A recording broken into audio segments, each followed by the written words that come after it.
Así que en esta mañana vamos a hacer la última enseñanza acerca del Sermón del Monte y como todo sermón tiene conclusiones, ¿no? Todo sermón debería tener conclusiones y esta es la conclusión de Jesús del Sermón del Monte y eso es lo que vamos a ver esta mañana. Así que te pido que me acompañes al libro de Mateo, capítulo 7, y vamos a estar leyendo desde el versículo 24 hasta el versículo 29. Evangelio según San Mateo, capítulo 7, versículos 24 al 29.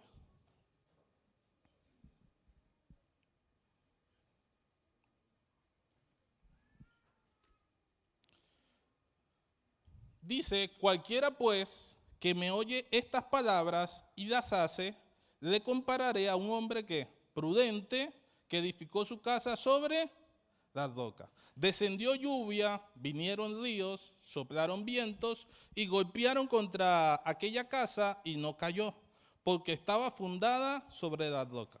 Pero cualquiera que me oye estas palabras y no las hace, le compararé a un hombre insensato que edificó su casa sobre la arena. Y descendió lluvia y vinieron los ríos y soplaron vientos y dieron con ímpetu contra aquella casa y cayó. Y fue grande su ruina. Y cuando terminó Jesús estas palabras, la gente se admiraba de su doctrina, porque les enseñaba como quien tiene autoridad y no como los escribas. Muy bien, como dije, esta última parábola que Jesús utiliza es para dar las conclusiones a ese sermón que estuvo predicando o que nosotros encontramos desde el capítulo 5, capítulo 6 y ahora estamos en el capítulo 7. Y Jesús usa esta parábola para dar las conclusiones de su mensaje. Y lo que llama la atención es la respuesta de las personas a el mensaje predicado por Jesús, a este sermón del monte, porque lo que Jesús quería hacer con estas aplicaciones o con estas conclusiones es que las personas pudieran tomar decisiones.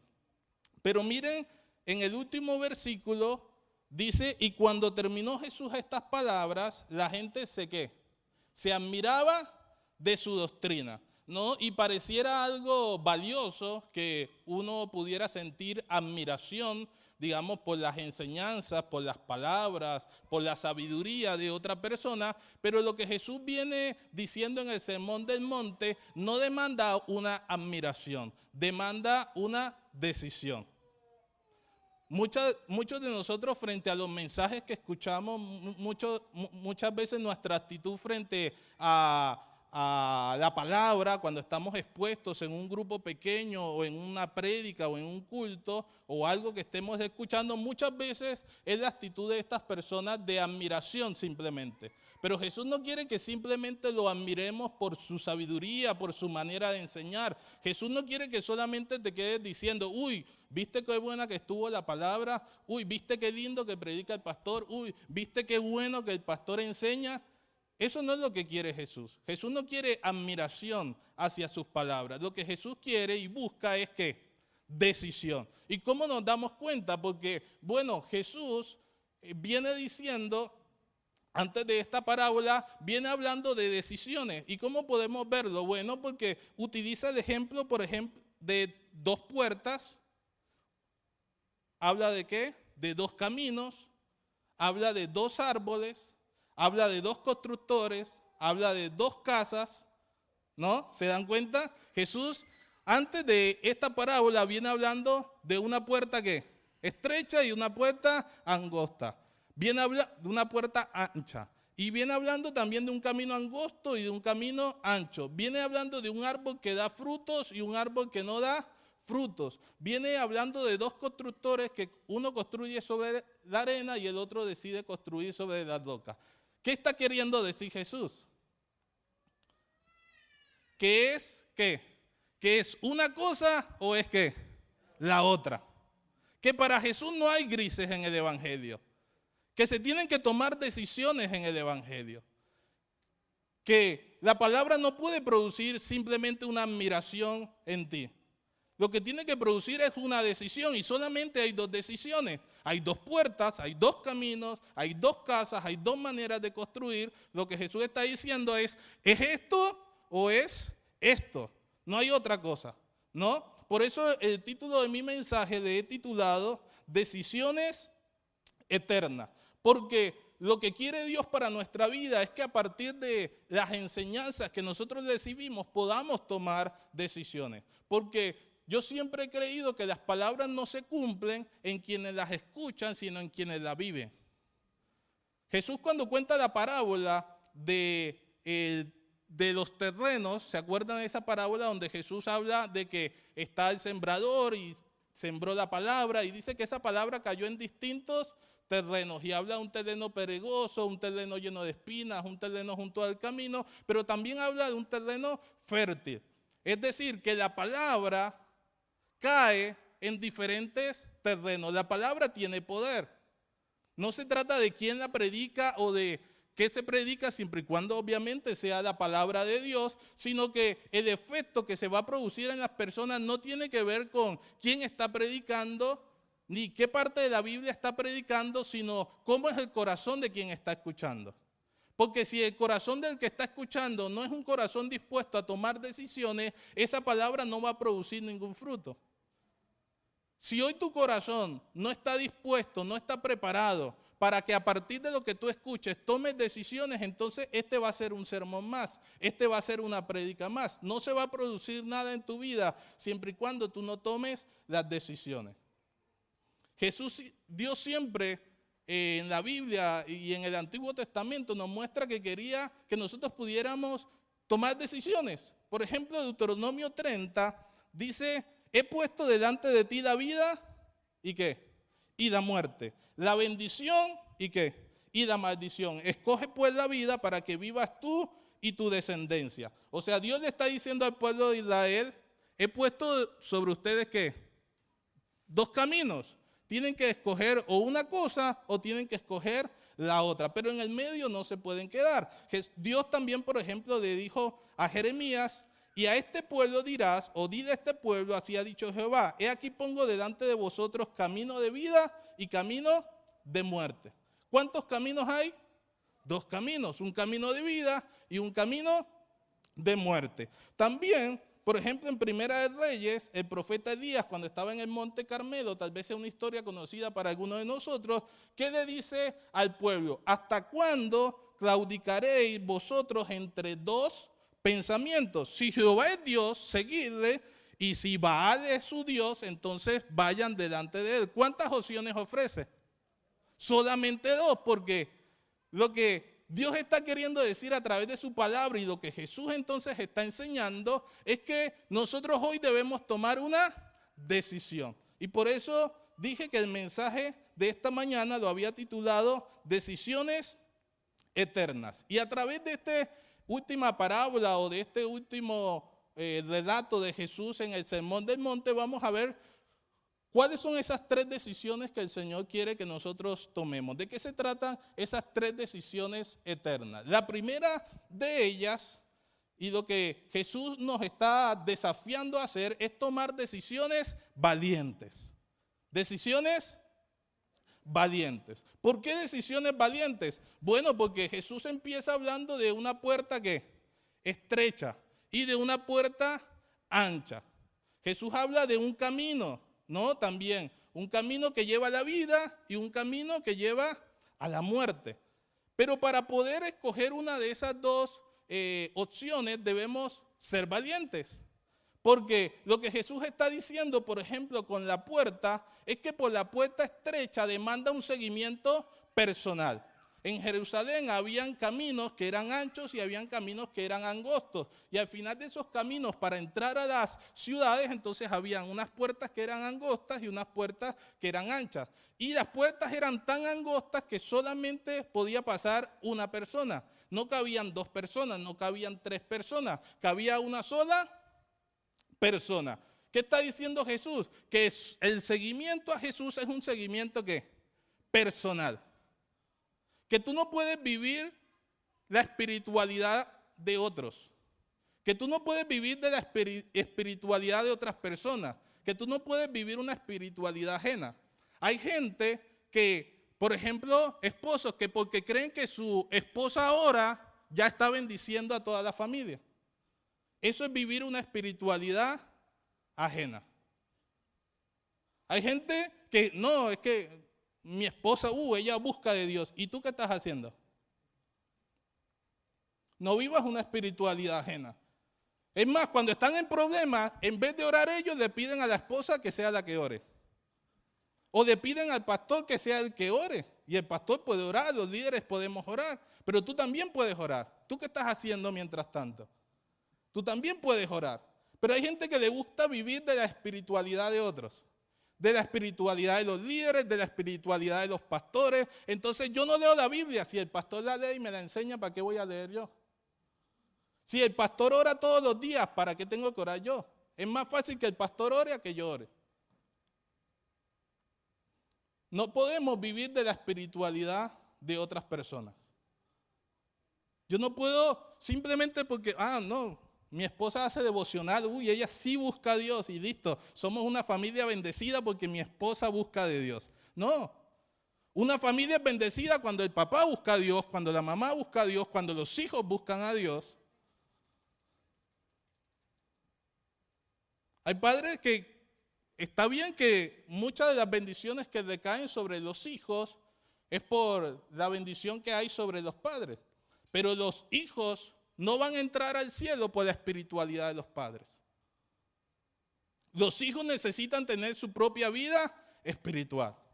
Cada uno de nosotros debemos tener nuestra propia vida espiritual. Por eso Jesús está diciendo, hay una puerta estrecha y una puerta angosta, porque la puerta estrecha solamente es ¿para qué? Para una persona. Pero también habla de que hay dos caminos. Un camino que es ancho y un camino que es angosto, pero uno de esos caminos lleva a la muerte, a la perdición, y otro camino que lleva a la vida. ¿Y por qué Jesús entonces habla de dos caminos? Porque escoger un camino significa abandonar otros. Siempre que hay dos caminos, que hay dos opciones, escoger un camino significa ¿qué? Abandonar otros. Yo lo ilustro cuando uno está frente al altar y tuvo que tomar la decisión, tal vez los que estamos casados y tuvimos que tomar la decisión, hay una pregunta muy crucial que te hacen, usted acepta a Belén por su esposa, para amarla, para respetarla, para estar con ella todos los días. Uno cuando está diciendo ese sí a la esposa, es porque también le está diciendo no a todas las demás mujeres que hay sobre el planeta Tierra. Porque siempre escoger un camino significa ¿qué? Abandonar otros. Ese sí que yo le estoy dando a ella también fue un no que yo le di a todas las demás mujeres que hay sobre el planeta Tierra. Porque estoy escogiendo un camino y ese camino significa abandonar otros. Por eso el seguimiento de Jesús se necesita una decisión valiente. Porque hay gente que no está dispuesta a escoger un solo camino, sino que quiere ir un rato por este camino, también quiere ir un rato por el otro camino. Cuando le conviene va por un camino, cuando le conviene va por el otro camino, cuando está necesitado de Dios va por este camino y cuando ya no necesita de Dios, entonces va por otro camino. No, el seguimiento a Jesús demanda escoger ¿cuántos caminos? Uno solo. Y siempre que tú tomes decisiones, sin darte cuenta, estás tomando otras decisiones. Porque cuando uno dice sí, le está diciendo no a muchas cosas. Pero también cuando dice no a algo, también le estás diciendo sí a muchas cosas. Entonces se necesita que nosotros podamos tomar decisiones valientes. Que nosotros podamos tener la determinación de que cuando decidimos ser discípulos de Cristo, calculemos el costo de lo que ese camino va a requerir. Por eso Jesús siempre fue claro en sus demandas. Jesús nunca pintó pajaritos de colores a nadie. Jesús nunca le mintió a nadie de cómo iba a ser la vida de un discípulo. Jesús siempre fue claro. ¿Para qué? Para que tú puedas tomar la decisión y calcular el precio de lo que cuesta seguir a Jesús. Pero Jesús también quiere que nosotros no solamente tomemos decisiones valientes, sino que Jesús también quiere que tomemos decisiones urgentes. Lo primero que vemos en este pasaje es que Jesús los pone en una situación de decidir, ¿no? Y ese decidir necesitaba negación, necesitaba valentía, necesitaba determinación de parte de ellos. Pero también las decisiones de Jesús demandan ¿qué? Urgencia. Miren que cuando Jesús empieza la parábola, dice, el que me oye estas palabras y ¿qué? Y las hace. ¿Qué estamos notando ahí? El que me oye las palabras y las hace. ¿Qué está hablando ahí? De inmediatez, ¿no? Está hablando de que cuando uno escucha algo de la palabra tiene que estar dispuesto a ¿qué? A hacerlo. Por eso las decisiones que Jesús quiere que nosotros tomemos tengan un sentido también de urgencia. Que cuando tú escuches la palabra de Dios no te demores en ponerla en práctica. Que cuando tú escuches el mensaje del Evangelio, no te demores en tomar una decisión. Jesús dice, el que oye las palabras y las hace, enseguida, porque la obediencia es la clave de la vida cristiana. La obediencia a la palabra de Dios es lo que hace la diferencia entre los oidores y los hacedores. Los oidores son todos. Pero los hacedores muchas veces son solamente algunos. ¿Quiénes son los hacedores de la palabra? Los que ¿qué? Los que la obedecen. Miren que Jesús le está hablando a todos, dice cualquiera, ¿no? Eso nos está incluyendo a todos. Tú seas nuevo, seas antiguo, hayas venido por primera vez, estés aquí ya desde hace mucho tiempo. Jesús dice cualquiera que me oye estas palabras y las hace, ¿no? Está hablando de aquel que no solamente se quedó escuchando la palabra, sino que también decidió ¿qué? Ponerla por obra, con inmediatez, con prontitud. Entonces, las decisiones que Dios quiere que nosotros tomemos no son solamente decisiones valientes, sino también decisiones urgentes. Esta parábola la podemos ilustrar tal vez con algo más cotidiano de dos personas que tal vez van a un médico, ¿no? Van con un cierto dolor o lo que fuera, que tienen el mismo problema, y el doctor entonces los diagnostica y les dice, bueno, tú tienes esto, en los exámenes salió esto, y bueno, este es el tratamiento, ¿no? Y a los dos se le da el tratamiento para su enfermedad, pero las dos personas pueden salir con una actitud diferente de donde el médico, ¿no? Está el que dice, uy, me mandaron a hacer dieta, me mandaron a hacer esto, me quitaron esto, me prohibieron esto. Y esta dice, para tanto. No es para tanto. Y que dice, no, algunas cosas sí, otras cosas vamos a ver. No, yo todavía no estoy para hacer este tipo de cosas. Pero está el otro que tal vez recibió el mismo dictamen, el mismo diagnóstico y dice, uy, ¿dónde puedo conseguir esto? Uy, bueno. Y empieza a tomar decisiones en base a ese diagnóstico, a ese tratamiento que le están enviando, porque uno puede tener una actitud pasiva frente a la palabra de Dios o puede tener una actitud activa frente a la palabra de Dios. Entonces hay muchas personas que están en la iglesia, que asisten a un grupo pequeño, que escuchan muchas veces una palabra y al salir de la iglesia, al salir de esa reunión, pueden actuar de estas dos maneras. Entonces le hablaron de pronto sobre el perdón, estamos hablando sobre el perdón, y esa persona hoy escuchó sobre el perdón, sabe que necesita perdonar y dice, no, pero todavía no es el momento. No, pero todavía no es el tiempo. Hay personas que saben que su matrimonio se está destruyendo, que su vida está en caída libre, pero aún así no toman decisiones urgentes, aún así dicen, vamos a esperar un poco. No es tan urgente esto, no es tan malo esto. Pero lo que Jesús está demandando es que frente a sus enseñanzas, frente a la palabra que Él nos dice y frente a su confrontación, nosotros actuemos ¿cómo? ¿Con qué? Con inmediatez, con prontitud, con urgencia. Miren que en todos los encuentros o en muchos de los encuentros de Jesús, Jesús exigía una práctica inmediata de lo que él estaba enseñando. Cuando él, por ejemplo, se encuentra con el joven rico, ¿no? Y al final, realizar la conversación con el joven rico, que le dice, ve y vende todo lo que tienes y dáselo a los pobres. Siempre las enseñanzas de Jesús terminaban con una acción inmediata que esa persona debía poner en práctica. Ve y vende todo lo que tienes y dáselo a los pobres. ¿Y cómo se fue esa persona?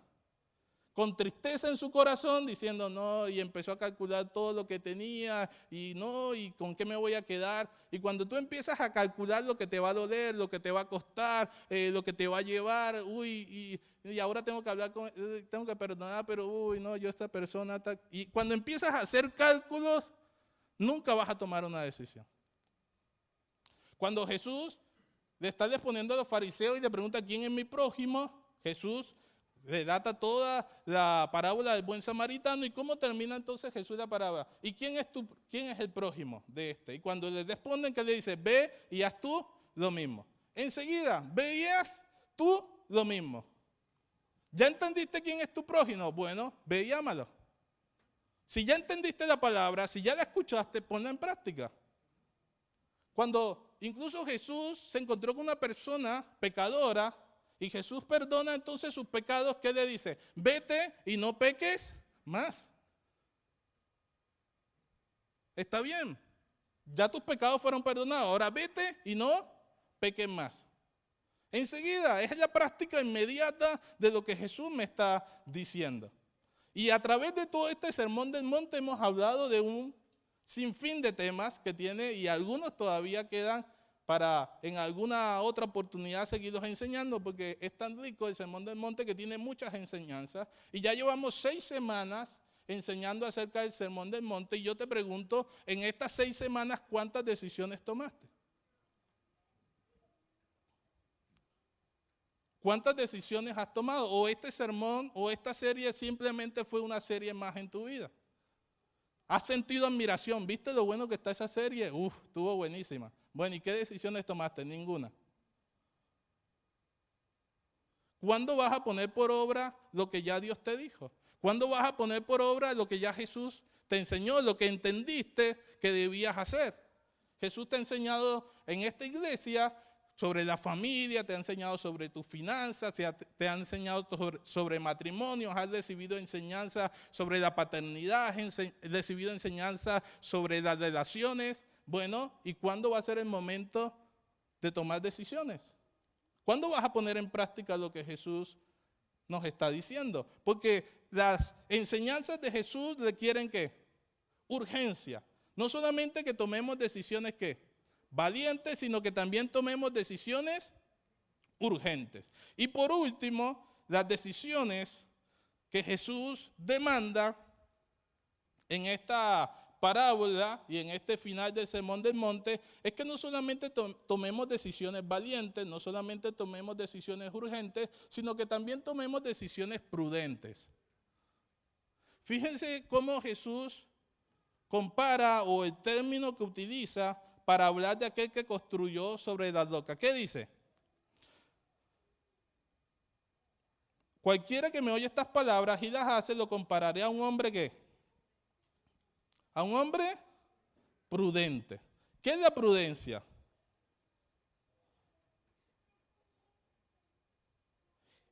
Prudencia es la capacidad de discernir con anterioridad un bien o mal posible. Vuelvo a repetir, la prudencia es la capacidad que uno tiene de discernir con anterioridad un bien o un mal posible. Eso es ser prudente, ¿no? Proverbios dice, el prudente ve el mal y ¿qué? Y pasa y recibe el daño, no el necio. Pasa, ve el mal, pasa y recibe el daño, pero el prudente ve el mal y ¿qué? Y se aparta, porque la prudencia es la capacidad que uno tiene de con anterioridad discernir que es algo bueno o que es algo malo. Y dice que las decisiones que una persona toma con respecto a la palabra lo hacen un hombre prudente. O sea, el que obedece la palabra de Dios es un hombre prudente. ¿Por qué es un hombre prudente? Porque está previniendo con anterioridad un bien o un mal posible. No tiene la capacidad de saber que sus decisiones pueden afectar su futuro. Sabe que las decisiones que tome ahora en el presente, sabe que van a afectar la vida de su familia, la vida de sus hijos o su propia vida. La vida cristiana se trata de tomar decisiones prudentes. Porque la palabra está ¿para qué? Para enseñarnos, para instruirnos, para corregirnos, para confrontarnos, para guiarnos. La palabra es como una luz que puede guiarnos cuando no sabemos qué hacer. Entonces, hay una torre conocida por muchos que se llama la Torre de Pisa en Italia, ¿no? Ustedes, no sé si alguna vez la han visto por televisión, por redes, pero es una torre que está ¿cómo? Está torcida, ¿no? Y los científicos dicen que es porque la construyeron sobre unas bases de arena que no era estable, la tierra no era estable, entonces ya con la tecnología que hay hoy en día la han tratado de sostener y bueno, algunos dicen que algún día se va a caer, a otros dicen ya no, porque le han hecho tantos trabajos arquitectónicos que ya es una torre que se puede mantener en esa dirección. Pero, ¿por qué esa torre quedó así inclinada? Porque fue una torre que se construyó ¿sobre qué? Sobre un terreno inestable. Porque una de las cosas que necesita una gran construcción o una gran casa, y aquí hay personas que saben de eso, es que tenga buenos ¿qué? Fundamentos. Hay tres cosas necesarias para cualquier construcción: que sean buenos los materiales, que la persona tenga un buen conocimiento, pero que también haya un buen fundamento. Esas son las tres cosas esenciales para que toda construcción tenga éxito. Porque tú puedes tener buenos materiales, puedes comprar en el mejor corralón, la mejor marca, los mejores ladrillos, los mejores cemento, pero si el que te va a construir la casa no sabe, ¿qué va a pasar? Se va a desperdiciar. Tú puedes tener los mejores materiales, pero de nada va a servir. Pero incluso puedes buscar al mejor arquitecto, y el mejor arquitecto te va a hacer un presupuesto y te dice, bueno, necesito que compres esto, esto, esto y esto y esto. Y tú vienes y le compras otros productos porque estaban más baratos, porque estaban en promoción, le compras otra cosa que él no te pidió, en la que él no confía, y aunque él sea el mejor arquitecto y sea el mejor en lo que hace, ¿qué va a pasar con la casa? Tal vez no vaya a quedar bien. ¿Por qué? Porque aunque puede tener buen conocimiento, no tiene unos buenos materiales. Pero tú puedes tener también al mejor arquitecto y puedes tener los mejores materiales, que aunque tengas esas dos cosas y no le hagas fundamento a la casa, ¿qué va a pasar? Tampoco va a servir para mucho, ¿no? Entonces, Jesús lo que está diciendo es que las decisiones que nosotros tomamos son las que le ponen el fundamento ¿a qué? A nuestra vida. ¿Y por qué nuestra vida necesita tener fundamentos? Porque a todos en algún momento, quieras o no, le van a llegar las crisis. Y las crisis son las que ponen o revelan cómo se construyó esa casa. Habla de que vinieron los vientos, vinieron los ríos, soplaron sobre esa casa, y la que no tenía fundamento firme, ¿qué pasó? Esa casa se cayó. Pero la casa que estaba construida con fundamentos firmes, ¿qué sucedió? Se mantuvo. ¿Qué está diciendo Jesús? Que nosotros debemos ser personas que tomemos decisiones prudentes, porque lo mejor que podemos hacer es tomar decisiones prudentes que le pongan fundamentos a nuestra vida, porque a cada uno de nosotros, quieras o no, le van a llegar las crisis. Todos en algún momento vamos a enfrentar las crisis, y las crisis van a poner o van a descubierto sobre qué hemos construido nuestra vida.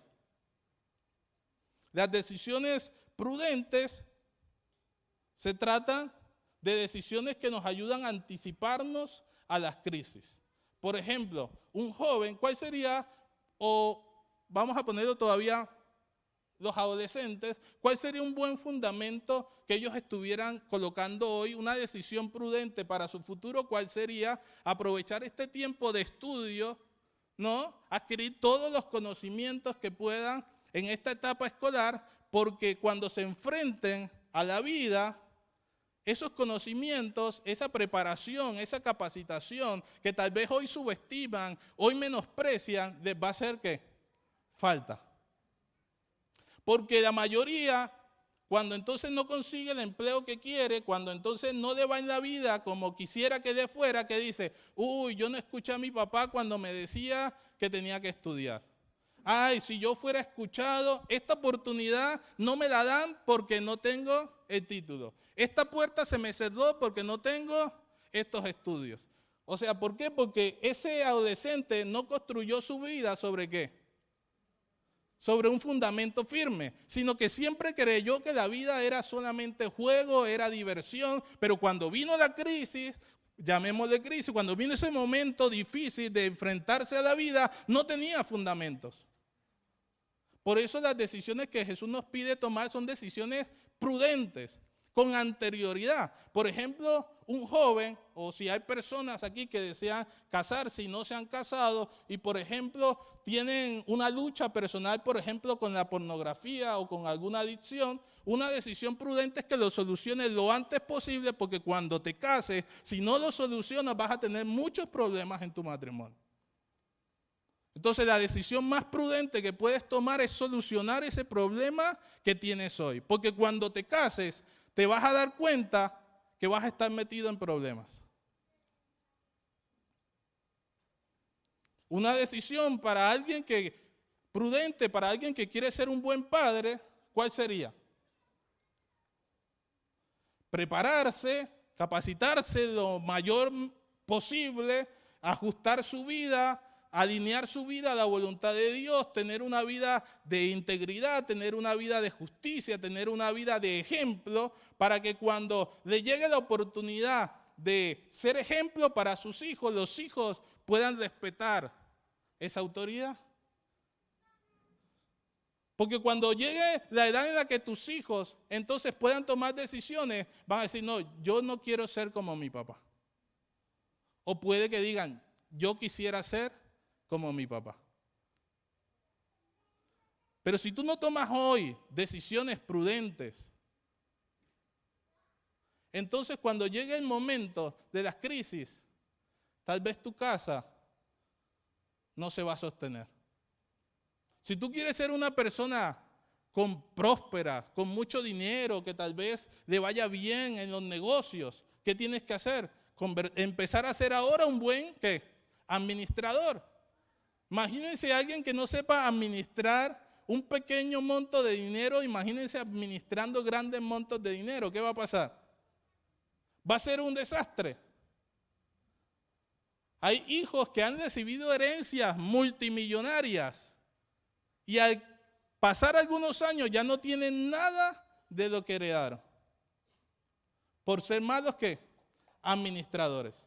Y eso son las decisiones prudentes. Por eso la Biblia nos habla de decisiones que puedan poner fundamentos firmes sobre nuestra vida, para que cuando lleguen las crisis, ¿qué pase con nuestra vida? Se pueda sostener firme. En el 2020, que todos atravesamos por la pandemia, hubo un estudio que se realizó posteriormente, bien interesante. Unos economistas hicieron un estudio acerca de por qué algunas empresas habían quebrado en la pandemia. Y muchos empresarios, el chivo expiatorio era ¿qué? La pandemia. No, es que llegó la pandemia y se me acabó el negocio. Llegó la pandemia y me acabó con todo. Llegó la pandemia y ya no pude seguir. Pero este estudio, ¿saben qué reveló? Que las empresas, o muchas de las empresas que quebraron en la pandemia, era porque no tenían una buena administración. Era porque no tenían una buena reserva, no tenían capacidad de ahorro, porque no estaban bien administradas. Entonces no fue que la pandemia les destruyó el negocio, es que no estaban preparados para una crisis. José, cuando estaba en Egipto, Faraón tiene un sueño y hay una revelación de Dios de que van a haber 7 años de abundancia y van a haber 7 años de crisis. ¿Y qué hizo José? Con la sabiduría que Dios le dio, ¿qué hizo José en los 7 años de abundancia?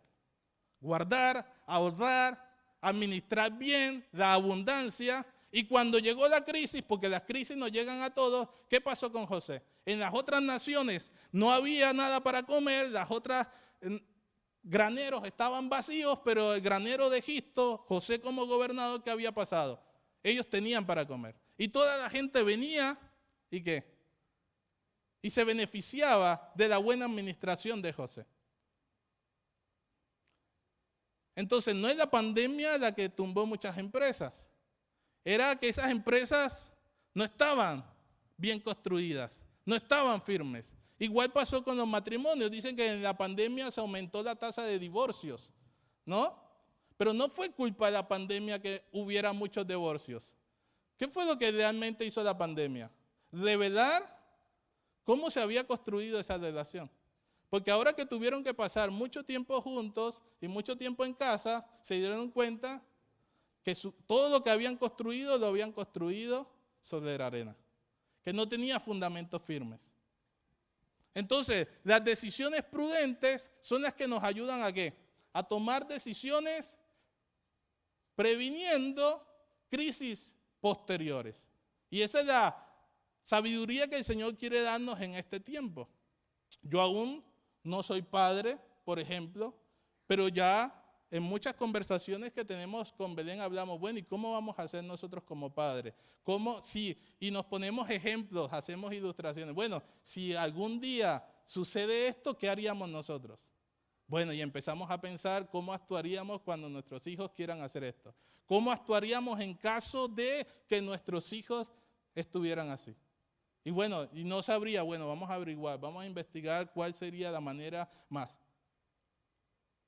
Siempre es una aventura nueva, todos los hijos son diferentes, pero entre más preparado esté uno, entre mayores fundamentos uno puede aprender de la palabra de Dios, entonces uno va a estar preparado para todas las crisis, para todos los momentos difíciles que uno tenga.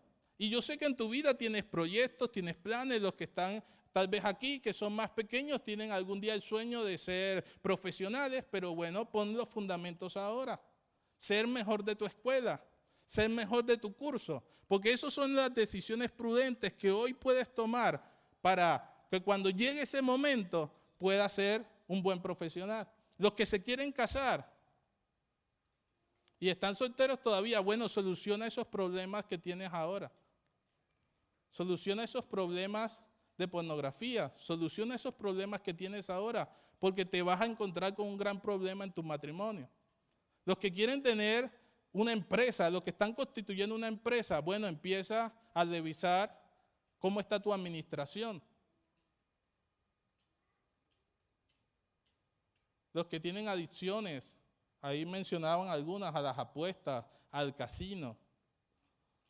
Soluciónalo, busca ayuda. Porque el día que tengas algo para administrar, lo vas a derrochar. El día que tengas algo para administrar, lo vas a dañar. Nada te va a durar en las manos. Ninguna plata que te llegue a las manos la vas a poder hacer prosperar. Soluciona hoy las cosas. Antes de que lleguen los tiempos malos, los tiempos difíciles, hoy, prepárate. Los que están casados, el día que se vayan los hijos. Hoy los hijos tal vez son el refugio donde a veces el uno busca el refugio y el otro también, y entonces hay muchas cosas que se meten bajo la alfombra porque como están los hijos, nos refugiamos en los hijos, pero el día que los hijos no estén, ¿cómo va a seguir el matrimonio? El día que los hijos ya no estén en la casa, ¿en qué te vas a refugiar? Siempre la palabra nos enseña a estar ¿qué? Preparados para cuando lleguen esos tiempos para que nuestra casa no se caiga. Entonces Jesús termina este sermón del monte desafiándonos ¿a qué?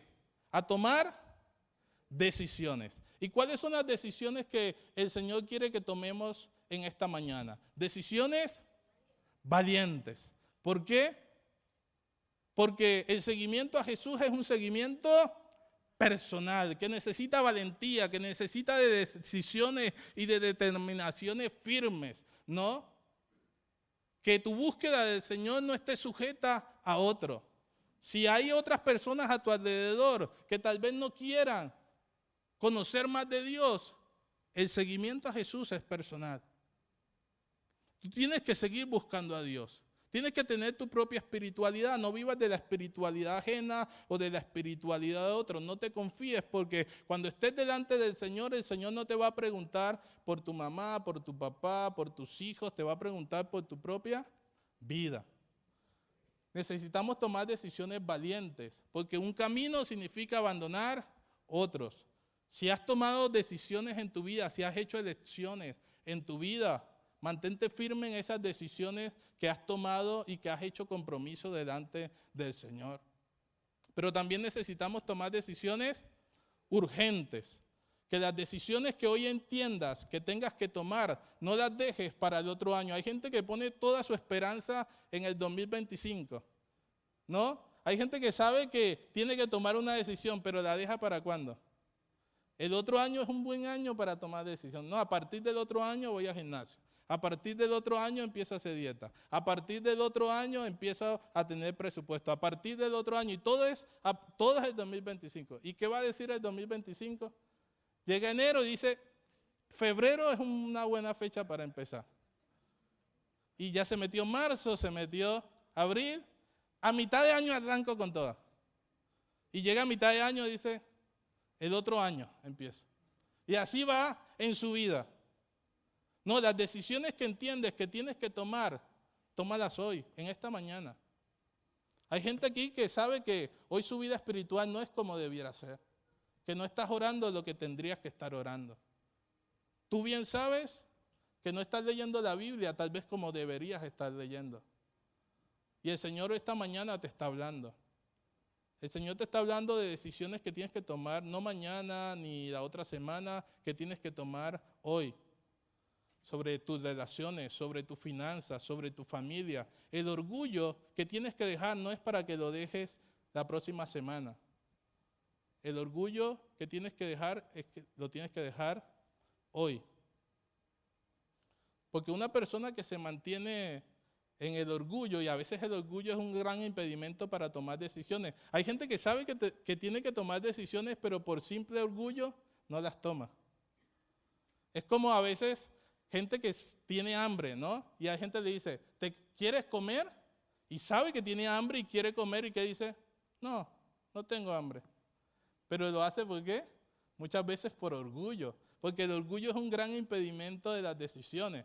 Porque el orgullo te dice,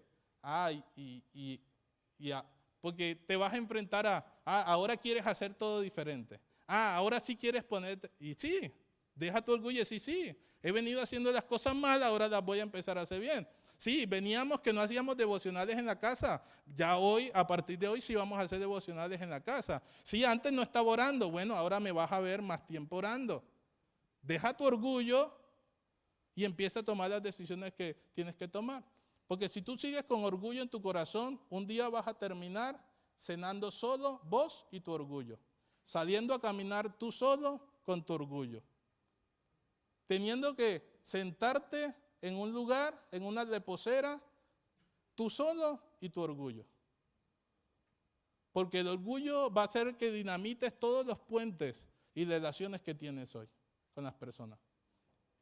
Entonces necesitamos decisiones urgentes, pero también necesitamos decisiones prudentes. ¿Y cuáles son las decisiones prudentes? Las que van a poner el fundamento en nuestra vida para que cuando vengan las crisis estemos preparados y que nuestra casa no se derrumbe. Te invito a colocarte de pie en esta mañana.